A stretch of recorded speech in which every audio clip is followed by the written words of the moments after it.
Last Pint Productions presents the New Way podcast. The New Way contains adult content, including disparaging remarks about Sony Pictures, Russians, and dumb Americans. If you are either a dumb American, a Russian troll, or you work for Sony Pictures, you might want to skip this one. Just saying, it won't be fun. And now, listener discretion is advised. Senator Rumson has suggested that being president of this country was to a certain extent about character. And although I have not been willing to engage in his attacks on me, I've been here 3 years and 3 days. And I can tell you without hesitation, being president of this country is entirely about character. Everybody wants to be naked and famous. Everybody wants to be just like me. I'm naked. Will you help teach me about this? What is it? A new way? Hello, and welcome to the New Way podcast, coming to you from Last Pint Productions in Boynton Beach, Florida. This is the show where we break down pop culture so you don't have to. I am Matt Shank, sitting in the driver's seat. In my passenger seat, who do I have over there? Oh, it's Ben Wilson. Ben. Ben literally could not remember who he was. Where's that cougar sound effect? Get that drop. There you go. I really thought about putting that on here. Put that drop on. And of it course, went so well last time. And we have, of course, Nick Santacroce Skyping in from the Los Angeles area, the greater metropolitan area.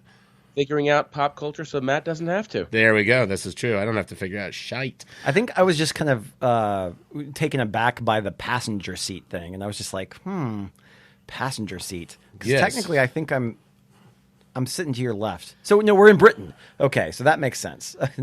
What's happening? What's going on? Ben's trying to convince me that he can drive and he cannot. So we're not going to let him. Excuse me. I've got a little bit of a frog in my throat again. A little verklempt. I'm a little verklempt on this podcast, so I apologize in advance.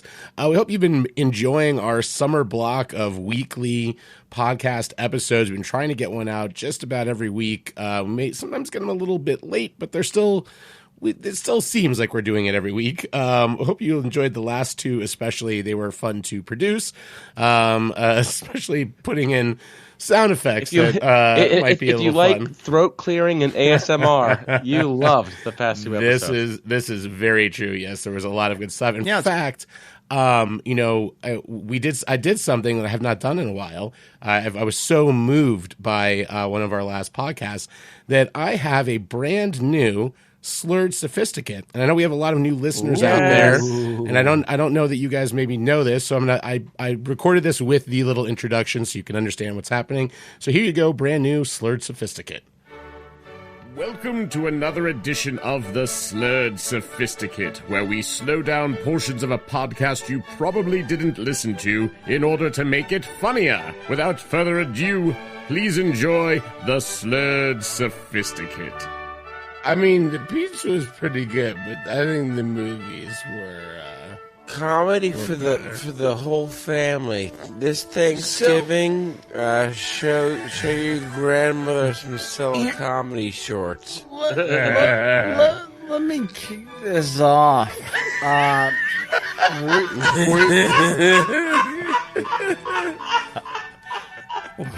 You guys. 7 minutes into the podcast. Yeah, 7 minutes. Matt has tried so hard to kick this off. So, We need a little Ben Wilson to kick it off. That's why. but Save me, Ben. were you guys fans of crime movies? This has been another rousing edition of the Slurred Sophisticate. Join us next time for more shenanigans. So yes, that is a slurred sophisticate of a actual slurred moment, which seemed to be the best slurred sophisticates, where we just make it even worse than the real thing was. But that's a segment we will do more of on the show. That's what That's what happened when we take lewds and make food. Exactly. And in fact, if you guys are ever listening to the show and you want to recommend a clip that you think would make a good Slurred Sophisticate, please send me a timestamp over, and I will be more than happy to produce one of those for you. I picture our listeners hunched over the radio with their Little Orphan Annie decoder pin. Exactly. Time stamping the moments they want to hear. Absolutely. Hey, I got that reference. There you go. That's right. Yeah, you did. Well done. So you're the one wearing the Captain America This hat, is true. This is true. I mean, I have to for our topic today, which we'll get to in just a moment. But I like that. It's a trucker mesh. This is Captain America right here for sure. That is Captain America. It is Captain America. So I wanted to do a couple things before we get into our topic. One of which is we try to do reviews for you guys out there when we see new things. Sometimes it's just a lot of talk about Marvel and things like that. But I caught a couple of movies over the last 2 weeks that I want to kind of give just quick opinions on. I saw Child's Play and I saw Toy Story 4, which are both great toys coming to life movies that somehow came out in the same day this summer. That's a double feature, right? Yeah, no, it's a good double feature. Child's Play was interesting. I think my biggest issue with it probably was that I just do not buy Aubrey Plaza as a mom, and they try to like write it in of like her being this really young, like, you know, like had the kid when she was running, but it's just a weird casting choice for me on her part. I love her. It was a weird casting choice, I thought. But the movie's pretty good. Mark Hamill makes great Chucky. Some good inventive kills and a pretty. Mark Hamill is Chucky? Mark Hamill is the new Chucky. He does the voice. Shit.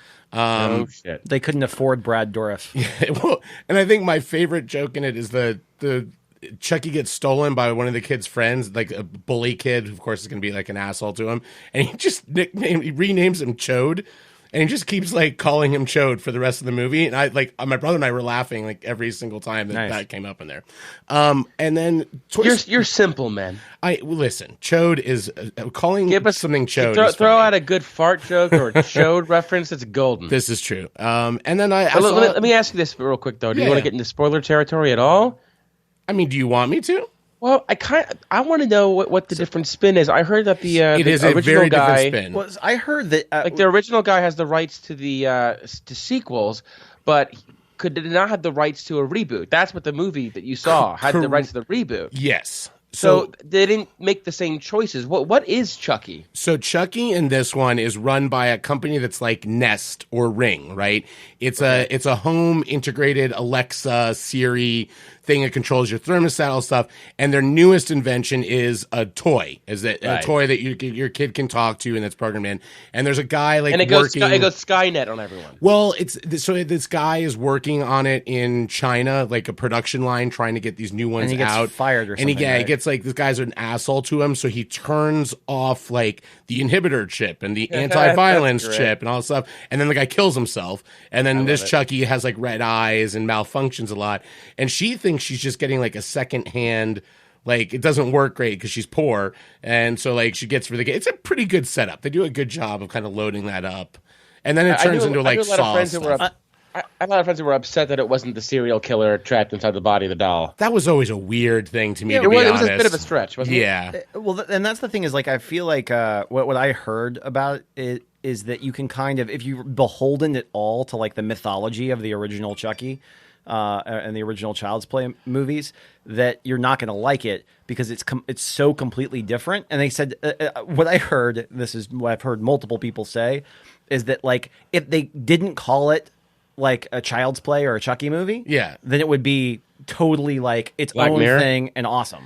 It's kind of it also depends on like what version of Chucky you're thinking of, because the original movie was very like he wasn't Chucky in the original movie. Over the sequels, he becomes this you know, the same as Freddy. Freddy in the first Nightmare on Elm Street isn't the Freddy that's in Nightmare on Elm Street 6. It's like it's like a copy of a copy of a copy. And the killer in Friday the 13th isn't the same either. It's true. But the guy, literally. But the guy who directed Child's Play like did all of the Child's Play movies. Yes, which is kind of weird. Yeah, I mean, I think all horror franchises seem to go through that. Just like they like certain things from the original, and they just exaggerate them over and over. And then, so Toy Story 4 is a really interesting movie to me because. Wait! Did you like Child's Play? I did. I thought it's 90 minutes. It goes by in a flash. There's some good inventive kills. I like the last scene a lot. It takes place in a department store. There's a lot of different versions of Chucky's that they're releasing, which is a great gag. Like, they have Chucky in a leprechaun outfit, so they get to do a leprechaun gag. And they have a Chucky that looks like a bear, so they have a little bear Chucky running. Like, it's really smart. And because it's this AI thing, he can, like, control all of the Chuckies, you know, and all this stuff. So they did a really good job, I thought, with it. I just thought the only thing that didn't work for me was just very weird seeing Aubrey Plaza as, like, mom.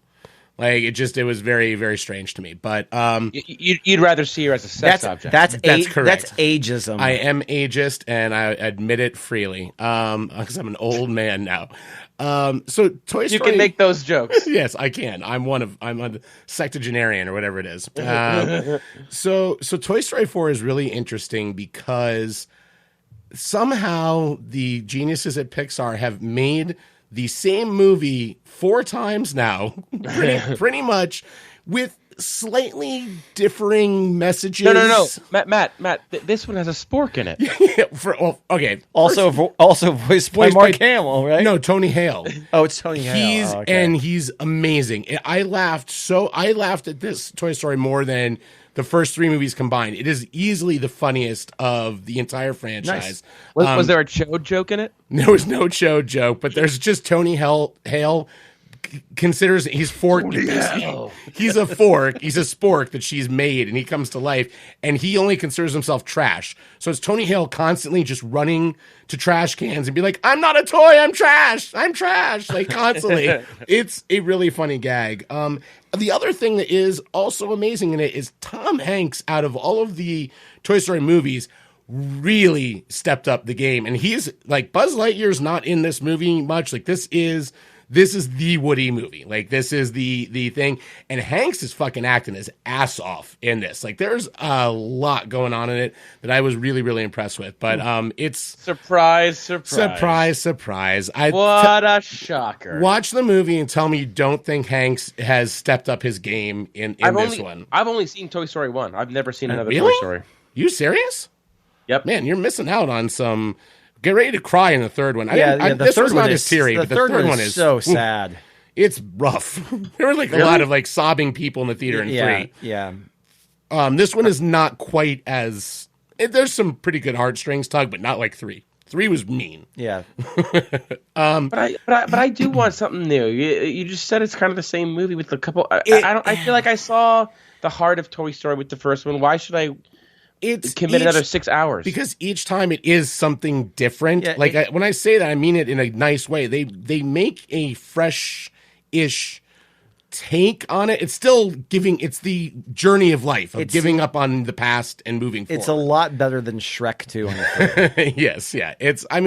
The second Toy Story is really funny as well, I'd say. I think the second Toy Story is I haven't seen the new one. Yeah. That's the funniest one until now, I guess. Yes, exactly. Oh, wait. Is the newest one the one with Jack Skellington in it?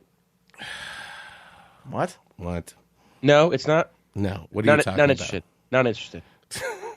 It does have Keanu Reeves as a Canadian stunt motorcycle guy named Duke Kaboom, and it's pretty amazing. I'm back in. I am back in. You loop me back in. Keanu Reeves having the year of his life this year, somehow resurgence. It's amazing. I am enthusiastically back. I think it's insane that there's that like romantic comedy on Netflix or whatever that apparently he just walks in and he has like 5 minutes in the movie and just steals the whole. I've watched this whole scene. Movie. It's amazing. It's like awesome. It's hysterical.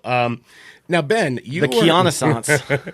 Ben, you were. I wanted to hear a little bit about a show that you were watching. You were recommending to us. Oh, well, yes. So Prime has an adaptation of Nosferatu, which is Stephen King's son, Joe Hill. His book, which I'm happy that they made it into a show and not to a movie because it's very dense. I mean, the story kind of has a lot of weird twists and turns. I haven't watched it all yet. I've only watched the first 3 episodes. It's really uneven, and I don't love the casting.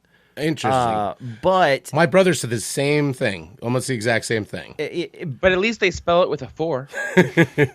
It's all like weird spelling, right? Like it's 0S4A2. because it's his license plate. I thought that was just a gag in the trailer. I didn't know that was actually the thing. No, it's his license plate. The license plate of the back of the car is Nosferatu.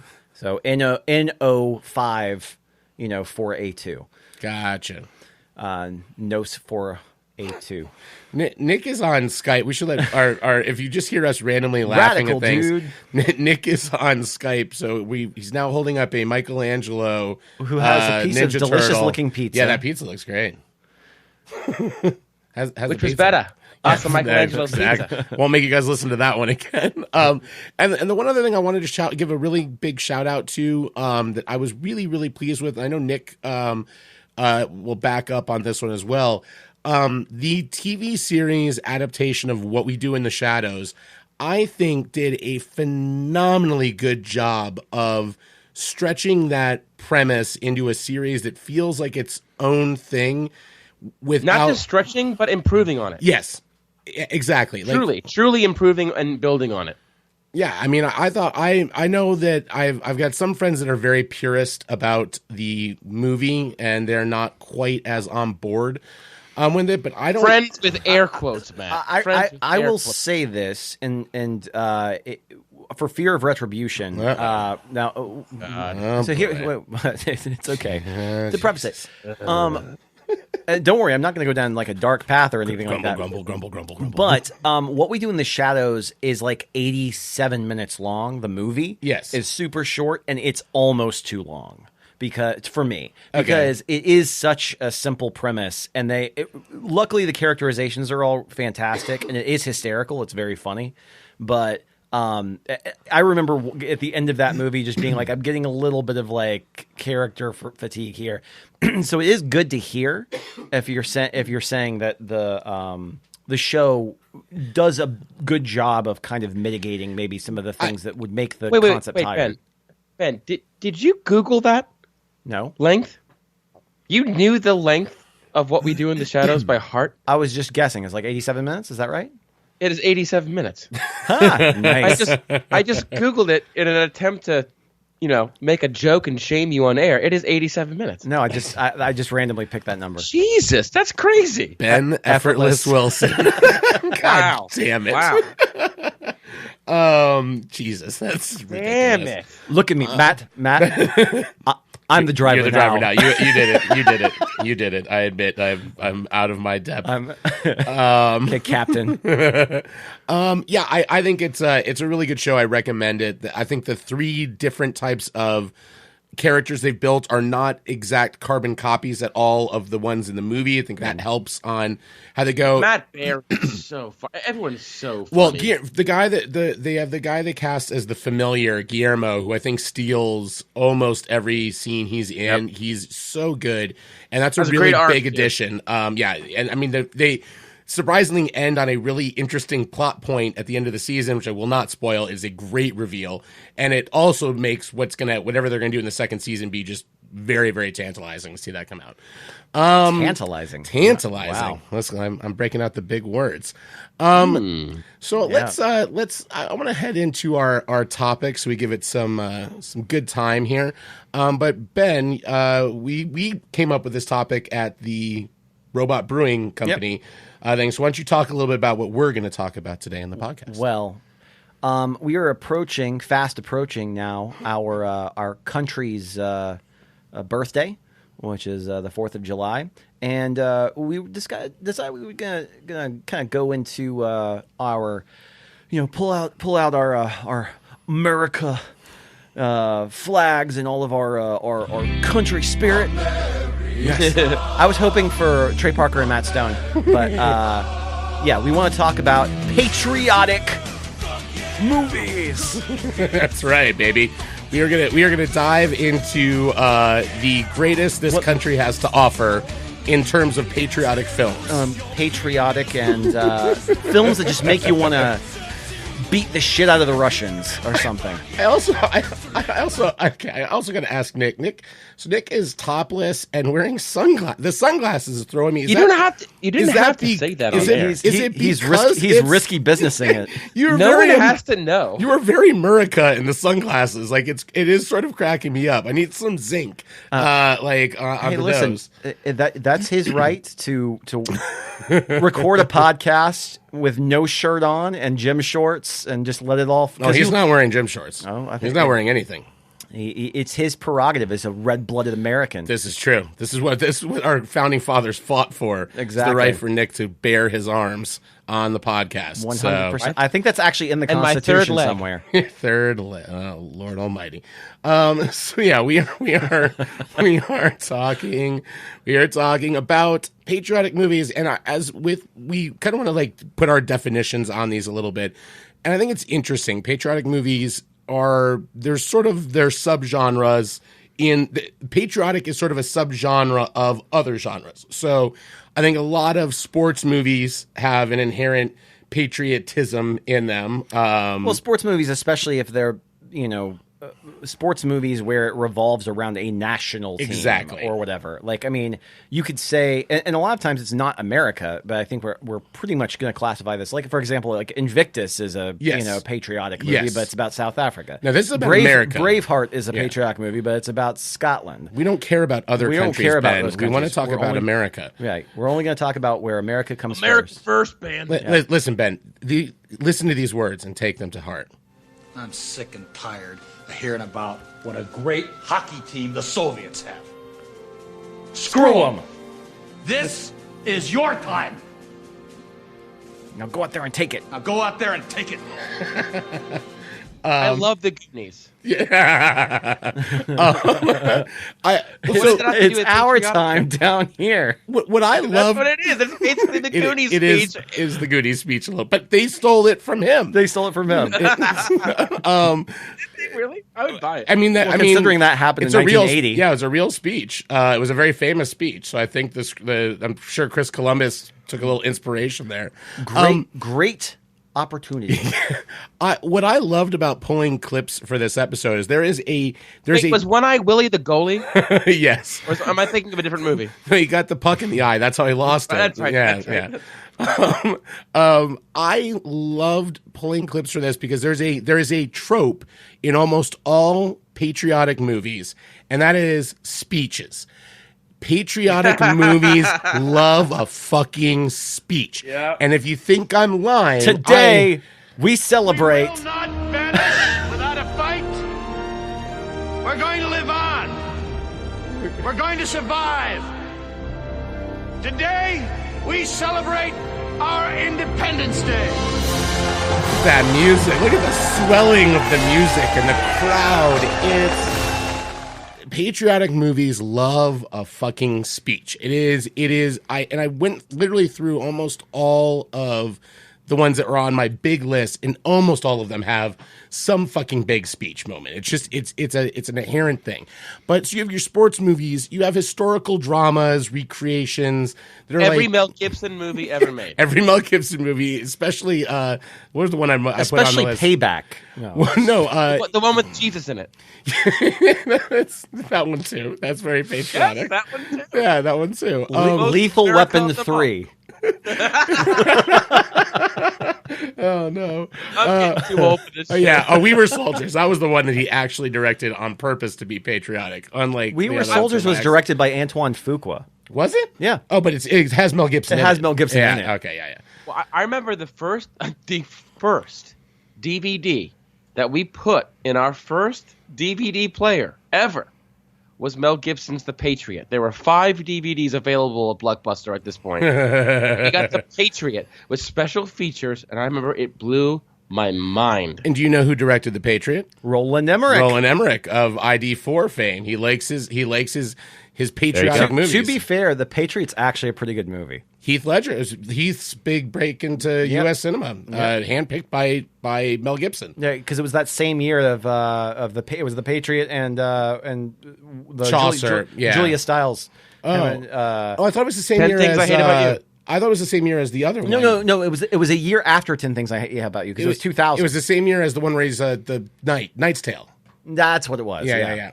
But yeah, so Bohemian Rhapsody by Queen. So you have historical dramas. You have action movies, which your Peter Berg and Michael Bay action movies lean very heavily into. And then you've got Rocky movies. And then Rocky movies. It's its own genre. And then you have war movies, and war movies are. Do you lump? Yeah.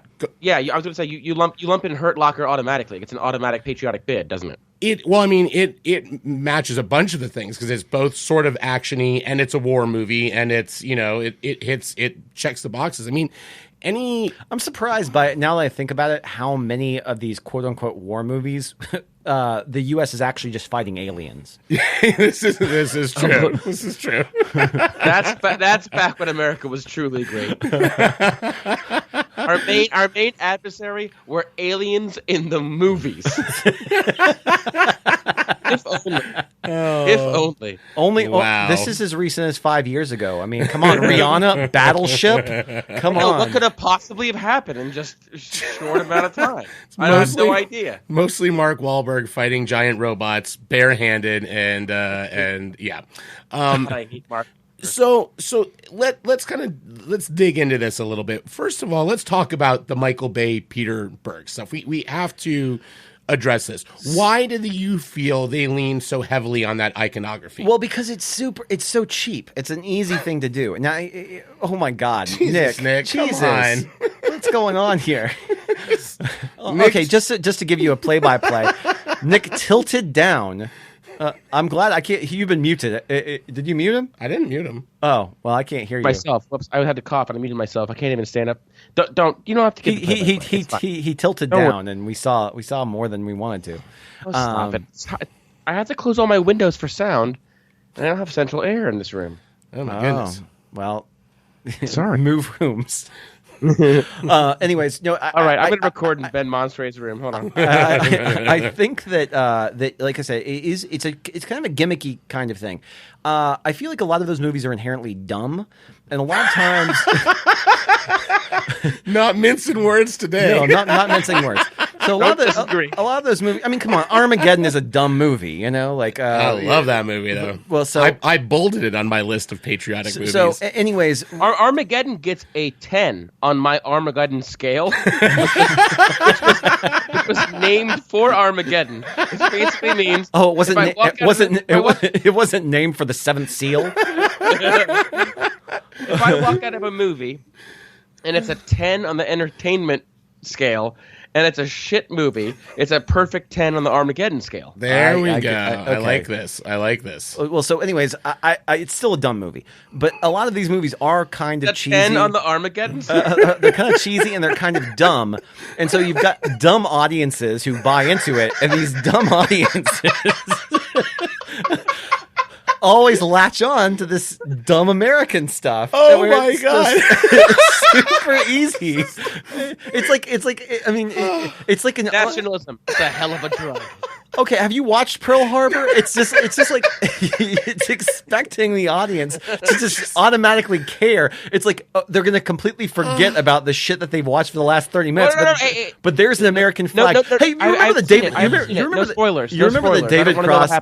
It's the David Cross bit where he's just like flags. Everybody's like, there's just flags. He's like, somewhere. He's like a week after 9/11, the flag impresario is in his room, just like, oh yes, hello ribbon money, so. You're not. I'm only laughing. You are not at all wrong. It's really sad to be like, hey, why are these movies lean so hard on like pro America? Because they're dumb, and Americans inherently are dumb, and they like it. There's a reason why in one of the Transformers movies they hit a Bud Light truck, and Mark Wahlberg literally like can label facing out pops one off of his like truck that he's just crashed and like America and drinks his Bud Light. Like it is slumming to the lowest common denominator, but they love it. People love it. What year was that? That was the year of Bud Light. That was the Bud Light year. Transformers was 2008. This is one of the newer ones, like within the last 4 years. You missed my Bud Light year. Joe. Oh, you're Bud Lightyear. We were trying to actually answer. First of all, you cannot put a date out and not expect Ben Wilson brain to go immediately into 87 minutes. 87 minutes. The Ben calculator, it computes the running for Armageddon at 57 minutes and 1 hour. Armageddon is 1 hour and 58 minutes long. Ben Wilson can also do that for every time he's ever had sex. He can tell you by the date how long it lasted to the minute. 48 hours. 7 seconds. That's 7.2 seconds. That's fortunate because I can only count to 15 seconds. And I love that Peter Berg sort of like took the mantle. Like Michael Bay has been spending so long on Transformers movies that there was a hole, and Peter Berg's like, I got this. I've been waiting for this my whole life. So much so that he's even just like, you know what? Didn't he direct Patriots Day? Literally directed the movie Patriots Day. So not only is he making like these, hella, America movies, but he's literally calling them things like Patriots Day. Well, and I think it's kind of funny because I think that genre is it's essentially the male version of a Lifetime movie. 100%. Like I think for and I don't mean to draw the gender stereotypes, but for women that like Lifetime movies will watch like every single one of those silly things, that's the same audience going. The men's side are going to Patriots games. Patriot Games is a good movie. Patriot Games is on my list, by the way. But yes, I go to Foxborough for Patriots games. Now, what about you, Nick? What is your feeling on? Do you have like a specific one of the genre of like patriotic types of movies that you're really into? And I can tell you the first time that I actually did get a grasp of what real patriotism meant to me. All right. And I actually sent you a clip. So maybe if would you like me to play this? This is the first taste of true. I mean, where I was cognizant of it and felt it in my very core. Was a movie in the 80s. Roll that clip. And I have not listened to this yet. In your core, huh? You're doing so Pilates? Picture like a giant American flag, a la Patton. Ladies and gentlemen, would you please rise for the Grouch Anthem? No. With a Grouch Anthem, you stay sitting down in front there. Now brace yourself, I'm gonna sing. Grouches of the world unite. Stand up for your grouchly rights. Don't let the sunshine spoil your rain.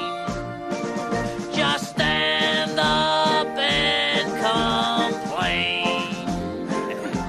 What the fuck is going on right now? Let this be the Grouch's cause. There's really good lyrics in this movie. Point out everybody's flaws.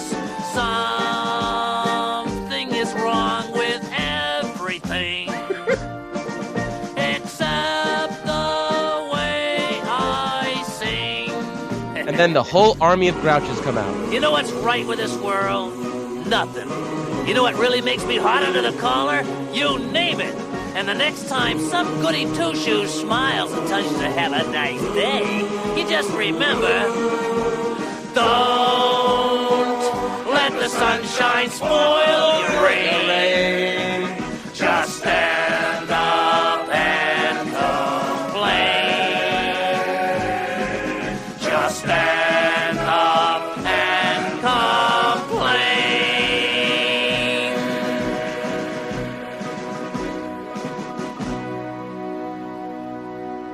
Okay. Well, anyway, you've seen the best part of this movie, so sit back, relax, and have a rotten time.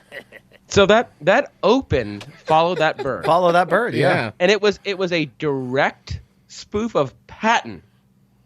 So even as a child, I remembered that scene with the patriotic playing the patriotic anthem and Oscar in front of this giant American flag. And it wasn't until later I saw Patton, and for years I thought that was spoofing Sesame Street. That's an amazing lot. I love child logic because that is exactly how you think of like whatever you saw first was the first place it existed. Yep.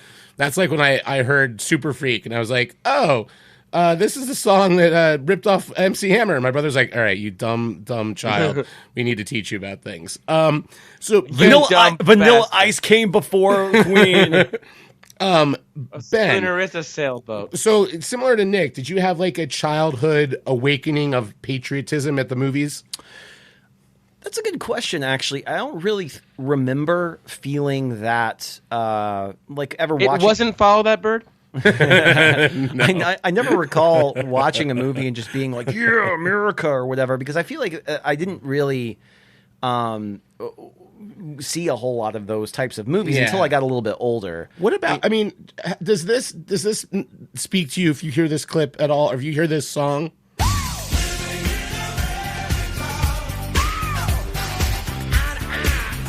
It doesn't. Does he just say living with the hernia? Did he just say ass to ass? Or as Nick might back to back. As Nick would say back to back. Back to back. Oh no.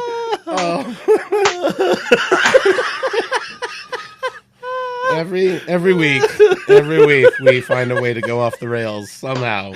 Anyways, amazing. To get back on topic, I just don't remember watching. So, now, I have one that obviously is very important to me for more dumb reasons, but I'll get to that in a little bit. But I was in high school, I think, before I was watching movies that were like actively trying to. I would say the first one is Rocky IV. I mean, Rocky IV. So that's why I played that. That song is used when they bring both of them out. Ivan Drago comes they up. kill Apollo Creed in that scene, yes, right? Ivan Drago's coming up from like underneath the stadium, and he's seeing all of this like ridiculous rah American shit, and he's just like disgusted. He's so disgusted, and we grew up, when we were kids. This is Cold War time. The Russians we used were to be enemies with the Russians. Now we're friends. We get along great now. That's the thing is, like, I almost kind of feel like I have to disqualify like Red Dawn. I remember seeing Red Dawn, but then again, I guess it does qualify because it was just so dumb. Yes, it's such a dumb movie.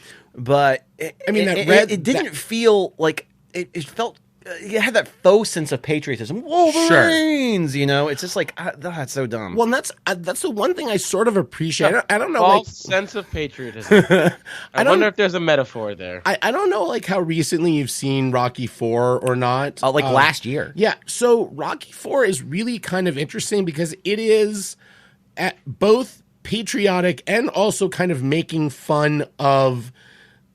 Not making fun of, but critical of the like overly rah America stuff. No, I think that the movie, and not to give Rocky IV too much credit, because it is Rocky IV.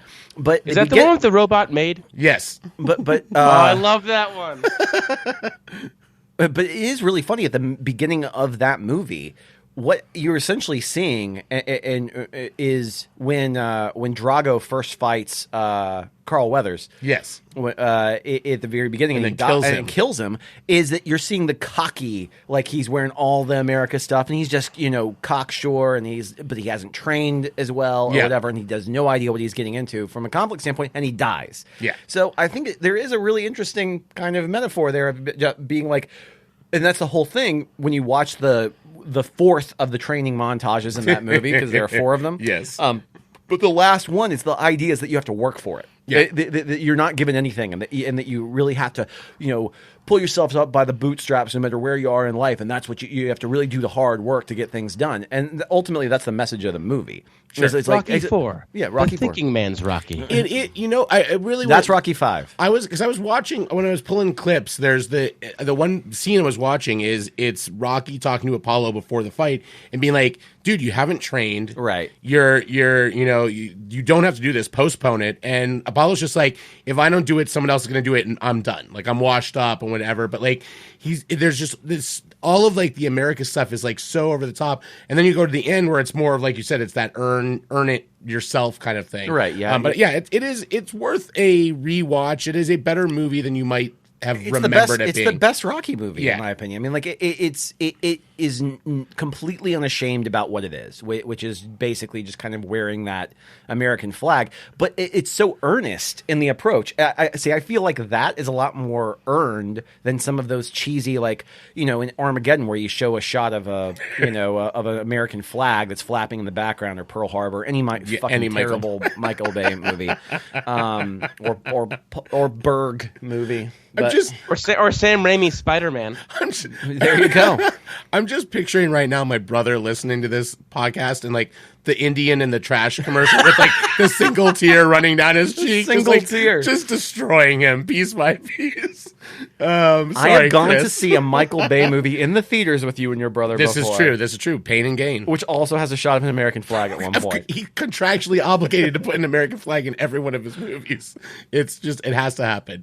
So tell me. So you were saying you have kind of another, like a really like important kind of patriotic movie for you, or one that hits you harder? Well, like I said, it's for dumb reasons, but it is fantastically great patriotic movie. I don't know. Does anybody care? Does anybody see what I see? 1776. Yes. Which somehow quickly writing my notes put 1886, which is the sequel to 1776. You're like, well, Civil War is over. Nothing really happening. Calvin Coolidge is president. No, I don't even know who. It's called Deadwood. I didn't know what that was. For many years, I called that the Mr. Feeney musical. I didn't know that. There you go. Feeney is good in that musical. That's the Ben Wilson role, right? Yeah, so I did. He's not going to waste his shot. He's not giving up his shot. How's it go? Wait, he's not giving up his... Not throwing away my shot. Oh, wait, he's John Adams. Never mind. Yes, exactly. I was about to say, Mr. Feeney is John Adams. Yeah. Who is the lead in that. Anyways, I love 1776 just because it's a creative retelling of how you got the Declaration of Independence. And it does have... only assholes play John Adams in 1776. What do you think, Ben? Wait, does Paul Giamatti also qualify? He played John Adams. I thought you played John Adams in 1776. I did. But Paul Giamatti didn't play John Adams in 1776. He played it in John Adams. Nick's statement Spiner. was only... So you're saying Brent Spiner is an asshole because Brent Spiner was John Adams in the Broadway revival Huge asshole. of 1776, who is also an Independence Day. No, I love 1776. That data? That's the thing is, yeah, that's data. data. Call back the episode. Anyways, thank you, Ben. For those who haven't seen 1776 on stage or in the movie was nominated for Best Picture. Yeah, and I think it won for Best Cinematography. But it's a fantastic idea of like, here's how, here's where everybody stood. Because the thing is basically it was the Congress, the Constitutional Congress of pre-America, it was very similar to today, where everybody disagreed with one another. They were very terrible about getting shit done. And it's about a moment where it's crystallized over the course of about 2 weeks, where it's like, shit, the entire country has to come together because we're at war and figure out a way to... to come. It's a great story. I love the music in it, and I would really push for it when I was in high school because it was one of the options that we had when I was a senior. And you hate women, and you don't want them to be in your show because it's had only men. But that's the thing is we actually had hey, Thomas Jefferson. No, we had women play a bunch of different roles. Okay. Like our Ben Franklin was a black guy. Okay. Which ended up working out interestingly well. But yeah, so we tried to diversify it when we did ours. We did our updated, our kind of avant-garde take on 1776. Women and minorities in colonial America. You guys are madmen. You're madmen. Yeah, exactly. Nick literally just fell out of his chair. Anywho, no, I love 1776 because it is about it's inherently America, and it is, and that's it does give me like performing in that show gave me a weird sense, like a weird I got this weird like freedom boner. Not literal a freedom boner. Boner, but I think you should cut Ben's mic. That's Maybe no. you should put on I mute. like the theory of freedom boner. I like this in theory. It's good. So Nick, Nick, do you have a property that gives you a freedom boner? Do you have something that speaks to you from a possibly patriotic standpoint? I haven't seen it in a long time, but I never really liked war movies as a kid or even now. But I really liked Glory when I saw it in high school. I don't think I've seen it since. But I remember feeling pretty patriotic after seeing that movie. That was when we were kids. Like that was a kind of cheesy. Like Broderick kind of overplays it and has a giant mustache and shit. I actually like Matthew Broderick in that movie a lot because he plays against type and he's very quiet. It's a very quiet role for him where he totally takes a backseat to Denzel Washington's character, who he won Best Supporting Actor for Glory, but is the showiest of all of the characters. I mean, he has a lot of scenery that he can chew in that. And Matthew Broderick is just very kind of passable. I would say the same about like Gettysburg, 1996. Jeff Daniels is great, and or no, was it 95? I just remember it was the same year Dumb and Dumber came out. Yeah, because Dumb and Dumber and Gettysburg came out the same year. You have Jeff Daniels like playing the most serious role of his life. Opposite. And I think it's been a while, but I think maybe you could say that Glory potentially suffers from a little bit of like Green Book pouring on a little thick, but at the same time, at the root of it, that is what a true patriotic movie is to me, is shining light on everybody fought that war. Sure. And really what the war was about. Yeah. No, I think it's, and I mean, it was definitely on my list. And it's kind of funny you bring up Jeff Daniels because I have, my freedom boner comes from a single speech, not in the movie you're talking about, but it is a speech by Jeff Daniels. Dumb and Dumber? In the newsroom? Yes. And you guys can decide whether or not I plucked most of the speech because I think it is just fucking amazing. I want to play it. I don't know if it's going to. That's fine. Play it. I want to hit this one because this is, to me, one of the fucking greatest pieces of writing. It's just, and it's delivered so well and it's so hopeful by the end of it. I love this. But this is, you get everything you need in the clip here. Can you say why America is the greatest country in the world? Well, our Constitution is a masterpiece. James Madison was a genius. The Declaration of Independence is, for me, the single greatest piece of American writing. You don't look satisfied. One's a set of laws and the other's a declaration of war. I want a human moment from you. What about the people? Why is America not the greatest country in the world, Professor? That's my answer. You're saying... Yes. Let's talk about... Fine. Sharon, the NEA is a loser. Yeah, it accounts for a penny out of our paycheck, but he gets to hit you with it anytime he wants. It doesn't cost money. It costs votes. It costs airtime and column inches. You know why people don't like liberals? Because they lose. If liberals are so fucking smart, how come they lose so goddamn always? Hey. And with a straight face, you're going to tell students that America is so star-spangled awesome that we're the only ones in the world who have freedom? Canada has freedom. Japan has freedom. The UK, France, Italy, Germany, Spain, Australia, Belgium has freedom. So 207 sovereign states in the world, like 180 of them have freedom. All right. And yeah, you, sorority girl, just in case you accidentally wander into a voting booth one day, there's some things you should know. And one of them is, there is absolutely no evidence to support the statement that we're the greatest country in the world. We're 7th in literacy, 27th in math, 22nd in science, 49th in life expectancy, 178th in infant mortality, 3rd in median household income, number 4 in labor force, and number 4 in exports. We lead the world in only 3 categories: number of incarcerated citizens per capita, number of adults who believe angels are real, and defense spending, where we spend more than the next 26 countries combined, 25 of whom are allies. Now, none of this is the fault of a 20-year-old college student, but you nonetheless are, without a doubt, a member of the worst generation ever. So when you ask what makes us the greatest country in the world, I don't know what the fuck you're talking about. Yosemite? Sure used to be. We stood up for what was right. We fought for moral reasons. We passed laws, struck down laws for moral reasons. We waged wars on poverty, not poor people. We sacrificed. We cared about our neighbors. We put our money where our mouths were, and we never beat our chest. We built great big things, made ungodly technological advances, explored the universe, cured diseases, and we cultivated the world's greatest artists and the world's greatest economy. We reached for the stars, acted like men. We aspired to intelligence. We didn't belittle it. It didn't make us feel inferior. We didn't identify ourselves by who we voted for in the last election, and we didn't scare so easy.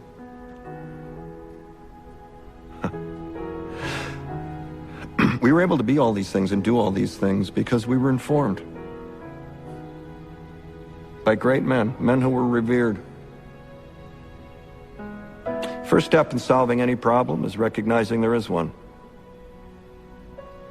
America is not the greatest country in the world anymore. But it could be. I know it is so over the top.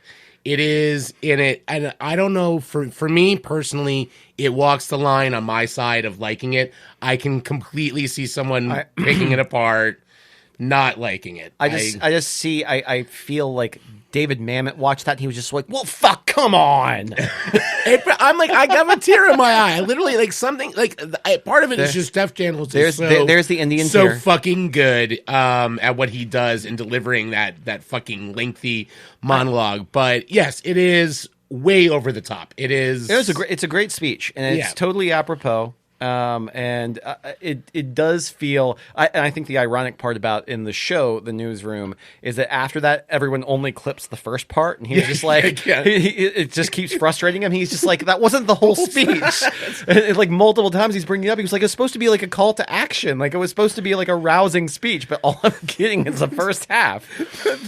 the should you ever stumble into a voting booth always makes me laugh. And the worst generation period ever, period. Well, I just like the fuck, I don't know what the fuck you're talking about. Yosemite, which is the just the bringing up not Grand Canyon or Yosemite. It's absolutely because of the syntax of Yosemite, and everyone in the crowd's like, whoa. But yeah, Aaron Sorkin wrote that. Thank goodness we have boomer characters who can really set the record straight. What would we do without the boomers? I like it. And for me, that's the kind of, I can get behind a lot of patriotism if it's written well and it seems interesting to me, and it seems also sort of middle of the, I like that whole first half of it is tearing the country apart. Yeah. And the whole second half is, but here's what we could be, here's what we were. Well, yeah. Look, and look. Does Aaron Sorkin do a pretty good job of aligning with my personal values and beliefs? Yes.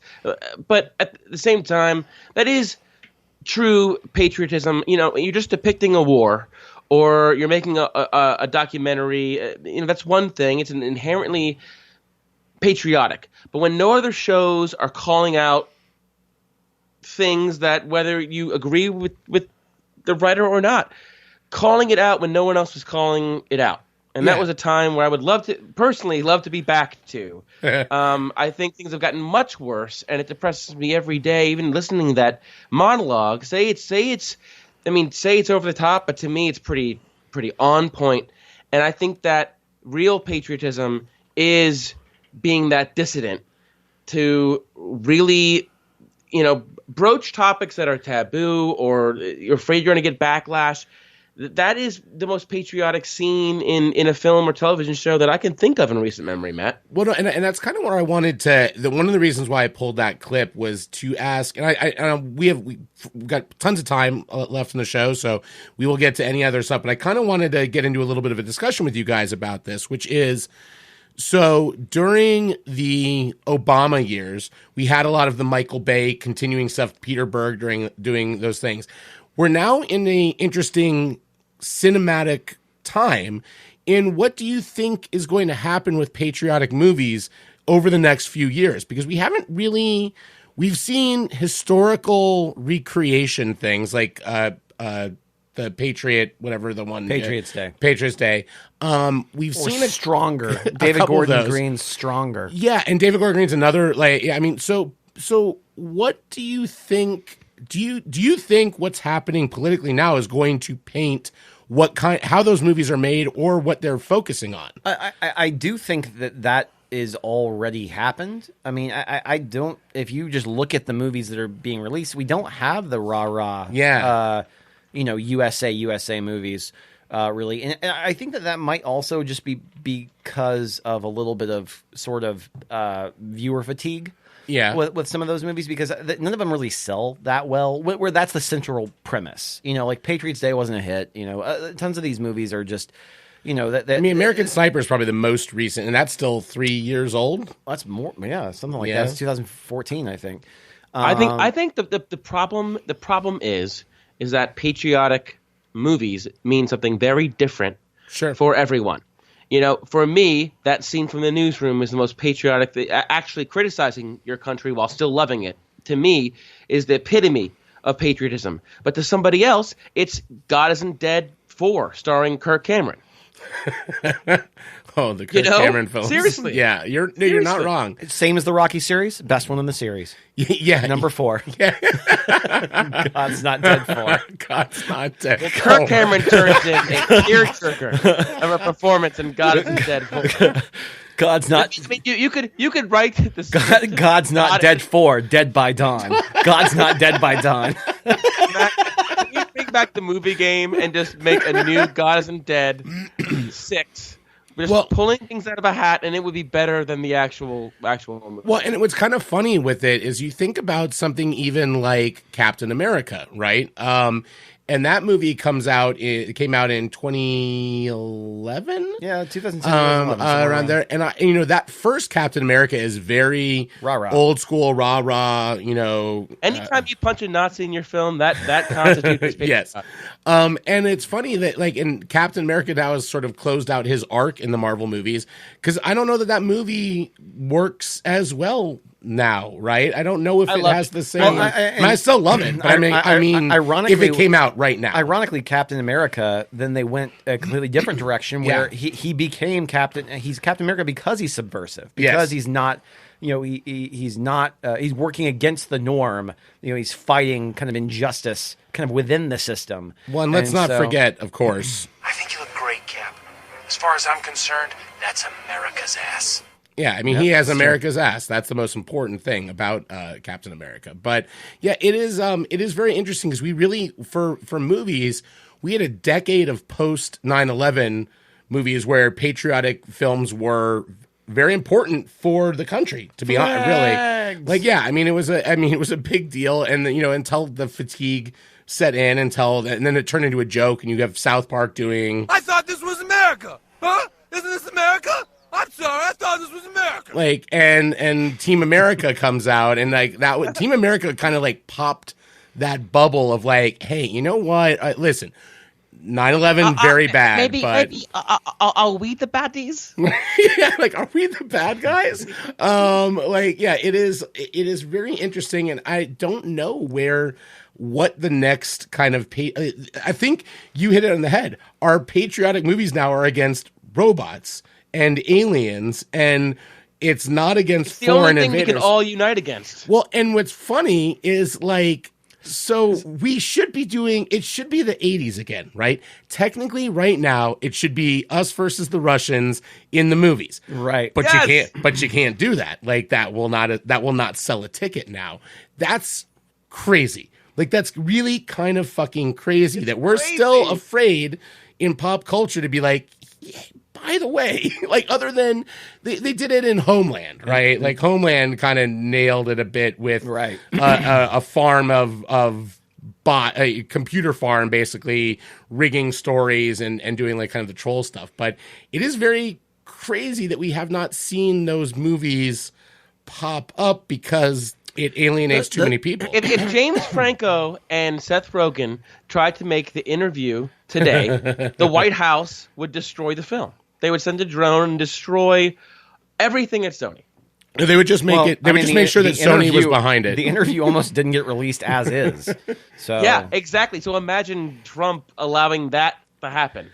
It wouldn't happen. I think he'd be like, "Who's producing?" And they'd be like, "Sony." He's like, "It'll take care of itself."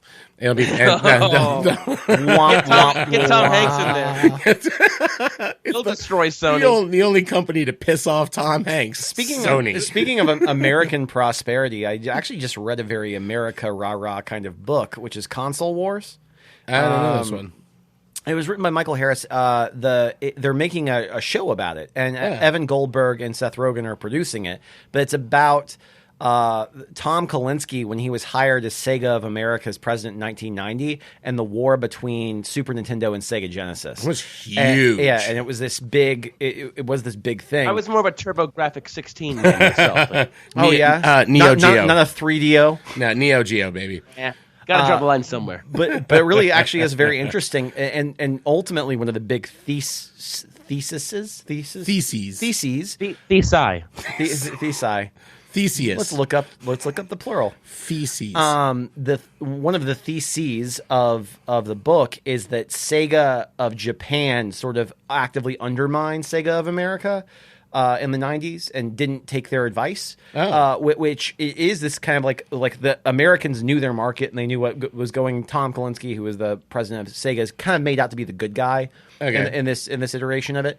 But I'm interested in seeing it because it is very like Japan bad, U.S. good, just from a business standpoint of like the way that things were operating in the United States. Did you feel when you were, this question for both of you guys, when you were little and you're watching movies, and obviously like Russia was, very much was just like Russia, any Russian character typically was bad, other than I remember watching White Knights. I was the only kid in like ever that liked the movie White Knights about male ballerina dancers with you weren't the only one. Yeah, not a lot of us out there that turned out, Anyway, so Russians were bad, and there wasn't really the Islamophobia that didn't hit till kind of Desert Storm and all that stuff in the 90s. Do you feel that like that affected you? Do you feel that movies really did kind of inform you to the point of being like, oh, these are bad guys, these are good guys? Not to sound pretentious, but I feel like even at a young age, I thought that those movies were dumb, and I could tell that they were kind of like putting a message in to just be like, yeah, USA. Like I never actually correlated or associated like Russians with bad guys. Like I even though they were always the bad guys. Neither does the GOP. All right.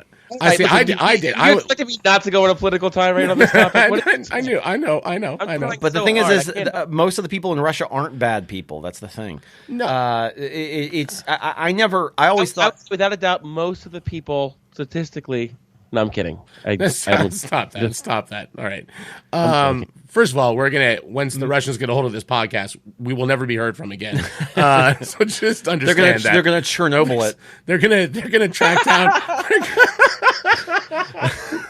You just turned Chernobyl into a verb. Yep. That's amazing. But yeah, Chernobyl, patriotic movie. Not so much. Not so much. not patriotic for us. Wait, can we also we need to talk about Chernobyl for just 1 second. There are people flocking to Chernobyl as tourists right now and taking photographs in what is still an active nuclear fallout area. What is wrong with us? Listen, we live too long anyway, Matt. I'm going to be good to check. I'm going to be good to clock out at like 55. I checked off everything I want to check off. I want to see the elephant's foot. I especially think that it's good. It seems dangerous that you would go there, especially because there are all those monsters. I remember watching that documentary a couple of years ago where there are all these monsters there. And I don't want to go there. Come on, man, they're monsters. I think living in Los Angeles pretty much guarantees you're getting cancer anyway for more than 10 years. So might as well see the elephant foot. Oh my! I'm just flabbergasted. Epic selfie. I did it for the gram, y'all. I did it for the gram. Lord. I do think that it's hysterically funny that the Chernobyl is the #1 highest rated HBO show of all time in Russia. Yeah, yes. In Russia, it's the most watched HBO show of all time. It's more watched than Game of Thrones in Russia. And we brought it up on here a couple times. Truth. If you need to watch Chernobyl, I guarantee. It's one of the few things I can guarantee. If you watch it, you will be happy you watched fucking it. floored, man. Like So it lives up to the hype and then some. It is perfection. The Russians love it because they think it's a fiction about a British nuclear facility that melted down. Yeah, it was all these British people They're was like- the problem. They didn't speak any Russian.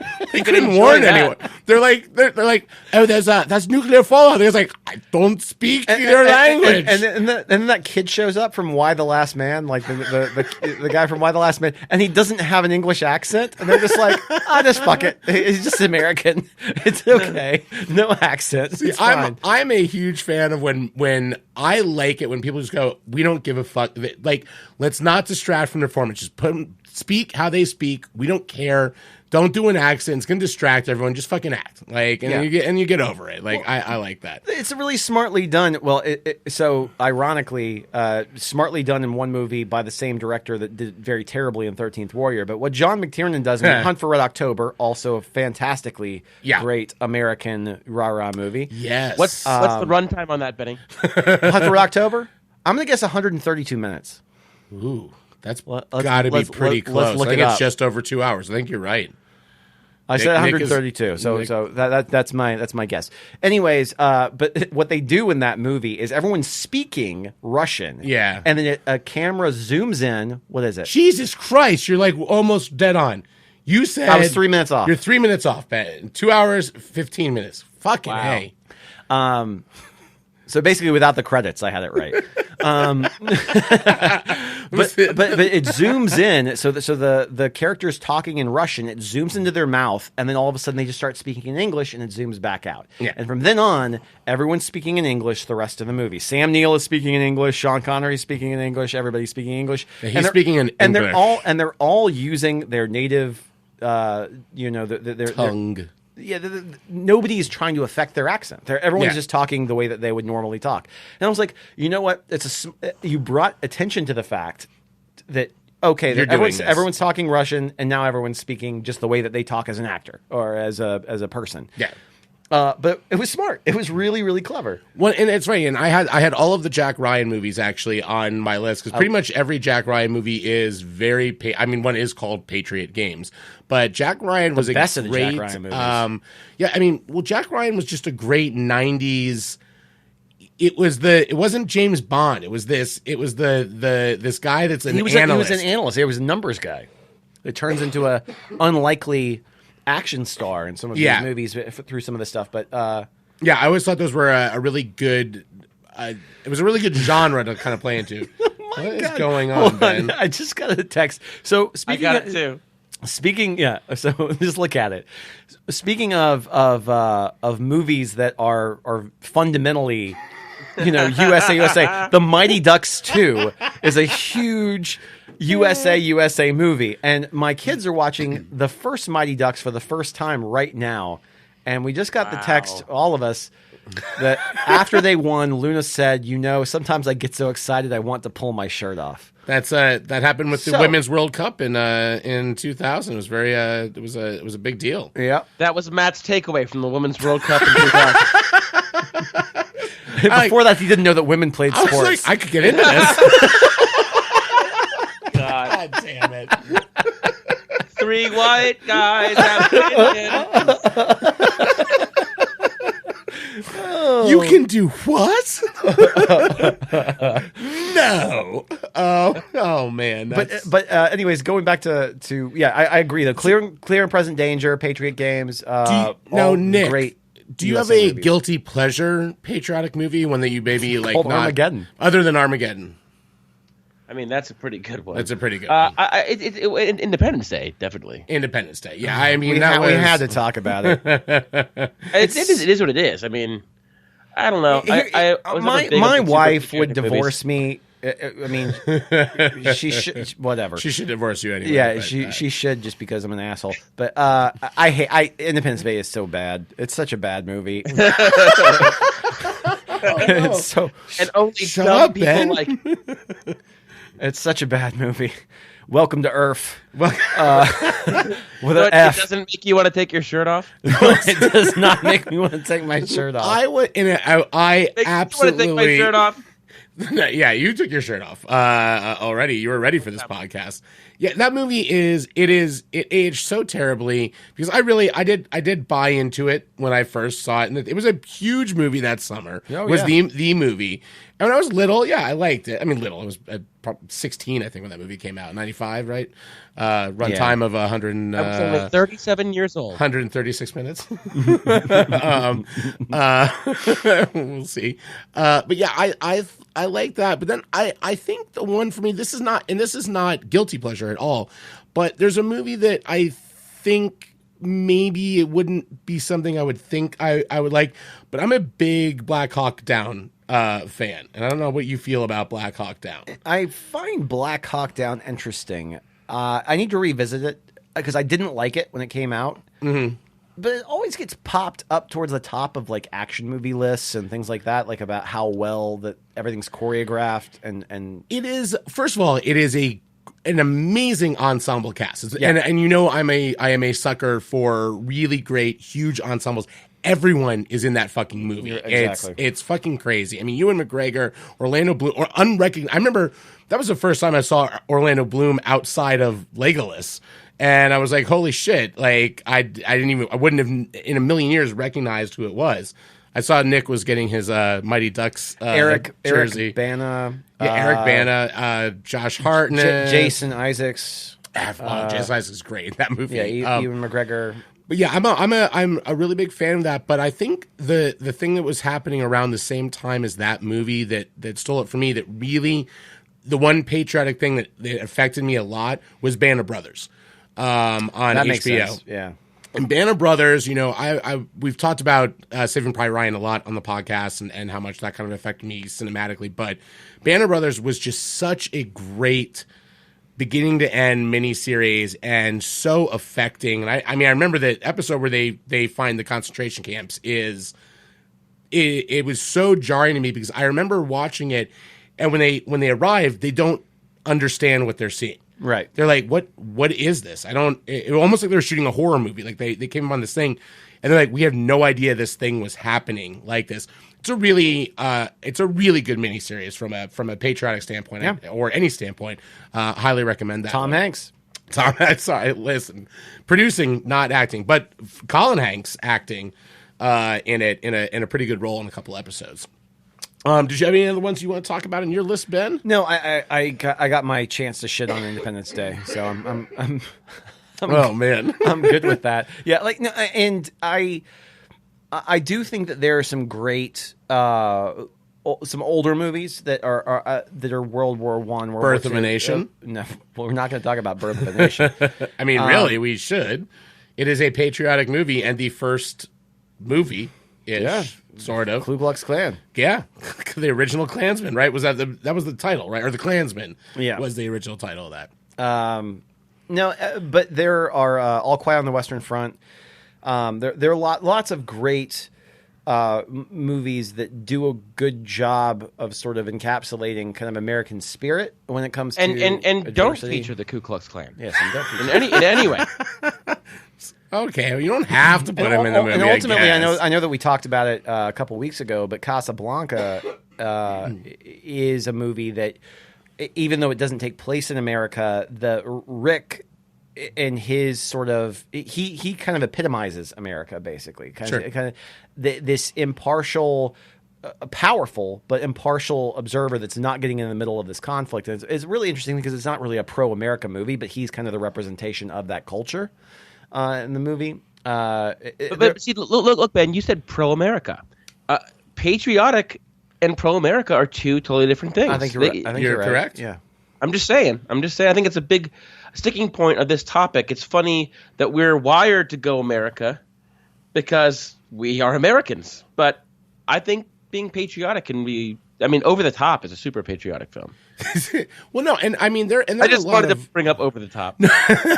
Of course, we absolutely have to bring up Over the Top. But yeah, there are different sides to what. That's what was kind of interesting about this topic and looking at the things that we have in here, because you have movies like Over the Top or Top Gun that are very just like, America, you know, like Lots of tops. Like like all the tops, all the top movies, not the bottoms. Because I was inverted. Yeah, it was because I was inverted. Excuse me. But there are also, and it's funny. This is another Aaron Sorkin scripted one. But A Few Good Men is another movie that is dealing with a lot of themes of patriotism, and that's the central conflict in it is someone trying to protect the status quo, how things look to the outside and being like, listen, this is what here's the cost of your freedom, and someone else being like, no, that's not right. This is not how things should run. And that was before Code Red was a Mountain Dew flavor. This is back when Code Red was a good thing. And not a terrible thing like it is now. Back when the Russians were being felled by a flying squirrel and moose. Oh man. Rocky and Bullwinkle. Wow. Super patriotic. Well done, Nick. Well done. What's the matter with you? We were taking a stand against those Ruskies even back then. It's amazing. And the only, I don't know about that take, Nick. Well, and what's funny is they must catch moose and squirrel. But did they? Did they? No. Fuck no. Never. Fuck no. Moose and squirrel. Well, and that's what's kind of interesting is very rarely do things try to hit that comedy side. Team America obviously just like hammers you with it. But there were movies baby. like Spies Like Us back in the day was for me was kind of a little bit of the Cold War-esque kind of things, sort of making fun of it. And Three Kings is also another movie that's great movie. And also actually, and Three Kings was the last one that was on my list, is because just kind of for a Nick Santa Croce special, that is a conflicted movie. The idea is that Americans are dumb and that they're there for completely selfish reasons, but we have the capacity within ourselves to rise. Kind enough capacity to lead. We'll lead us Three Kings. Fucking lead us Three Kings. I knew there had to be a Tenacious D reference at some point during this podcast. We have now met our contractual obligation. We have, and I think we will collect our royalty check, and we will see you at the door. and I think that's also a good point for us to end on. But I like this. I'm very interested to hear from you guys on these topics, and I think Nick definitely hits the nail on the head. Accidentally, as always. No, not accidentally. I think it is a good takeaway in general that patriotism in movies or having a conflicted view is not a bad thing, and maybe a better way to look at things. And I think it's a line from Dogma that Rufus has, where he says it's better to have a belief versus an idea. And like beliefs are harder to change, but ideas can be malleable and whatever it is. I'm butchering that actual back and forth, but it is. I like that idea of. All right, you guys. Matt can't there is no I in team, but there is an I in pie. In meat pie. In meat pie. All right, I fucked that one up good. Anagram of team. I don't know what he's talking about. Well, I hope when someone edits this, they do a good job of putting some sort of panther sound effect over that last bit. Oh my God, Matt! There's a potato famine in Idaho. You got to get over this. I am glad though we did get the panther out of the house last week, so we should not. We really had to thank Ben for stepping out of the room for that one and taking care of that beast. It really was a lot of you think it's funny, but it was terrifying. I mean, I don't know what was happening. It's just running rampant. Anyway, we want to thank you so much for listening to this patriotic episode of the New Way podcast. Have a safe and happy 4th, guys. Have a wonderful 4th of July to you and yours. What a waste of gunpowder and sky. Happy birthday, America. Happy birthday, America. Ernest. All right, that's enough. We'll talk to you next time, and cheers. Cheers.